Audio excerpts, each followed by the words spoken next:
என் மேலே எனக்கு அவ்வளோ கோவமாக வருது. என்னால் இதெல்லாம் முடியாது, நான் எதுக்குமே லாய்க்கு இல்லை, கிவ் அப் பண்ணிடலாம் அப்படின்ற ஒரு மைண்ட் செட்டுக்கே நான் இன்றைக்கி வந்துட்டேன். Day 61 of my weight loss challenge. இன்றைக்கி என்னோட வெயிட் பார்த்தீங்கன்னா 68.90 kg. நேற்றை விட 100 grams கூடி இருக்குது. நான் இதுக்காக டென்ஷன் ஆகலை, என்னன்றது லாஸ்ட்டில் உங்களுக்கு தெரியும். இன்றைக்கி ஜும்பா ஒர்க் அவுட் வந்துட்டு பார்த்தீங்கன்னா 25 minutesக்கு நான் பண்ணேன் டே 1. அண்ட் மார்னிங் பிரேக்ஃபாஸ்ட் பார்த்தீங்கன்னா ரவையும் கோதுமை மாவும் சேர்த்த மாதிரி தோசை செஞ்சு கறி குழம்பு தொட்டுக்க சாப்பிட்டுட்டேன். அதுக்கப்புறம் வந்துட்டு ஆஃபீஸ் போனதுக்கப்புறம் பிரேக் டைமில் இந்த மக்கான எடுத்துக்கிட்டேன்.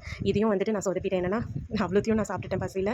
அதுக்கப்புறம் மதியம் லஞ்சுக்கு பார்த்தீங்கன்னா தயிர் சாதம், கொஞ்சமாக சாதம், முட்டை, கலீக்ஸ் கூட சேர்ந்து சாப்பிட்டதுனால எல்லாம் கலந்து இருந்துச்சு. அதுக்கப்புறம் நைட்டு டின்னருக்கு தான் நான் வச்சேன் பாருங்கள், எனக்கு நானே ஒரு பெரிய ஆப்பு.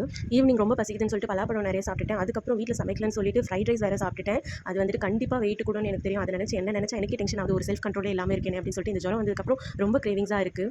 எனக்கு இதுக்கப்புறம் வெயிட் லாஸ் சேலஞ்சே வேண்டாம் அப்படின்ற மாதிரி தான் எனக்கு இருந்துச்சு. பட் ஆனால் எனக்கு நானே சொல்லிட்டேன், இந்த 60 days நான் கஷ்டப்பட்டது இந்த ஒரு நாள் மிஸ்டேக்னால வந்துட்டு ஸ்பாயில் ஆகிடக்கூடாது அப்படின்னு சொல்லிட்டு. நாளைக்கு வெயிட் எவ்வளோ இருந்தாலும் I'm not going to give up until I reach my target weight. இன்னைக்கு 7500 ஸ்டெப்ஸ் வாக்கிங் போனேன். இன்னைக்கு படித்ததில் பிடித்ததும் என்னோட சிச்சுவேஷனுக்கு ஏற்ற மாதிரி தான் வந்தது. என்னன்னு சொல்கிறேன் கேளுங்க. Don't give up. Water breaks rock not because of its strength but because of its consistency.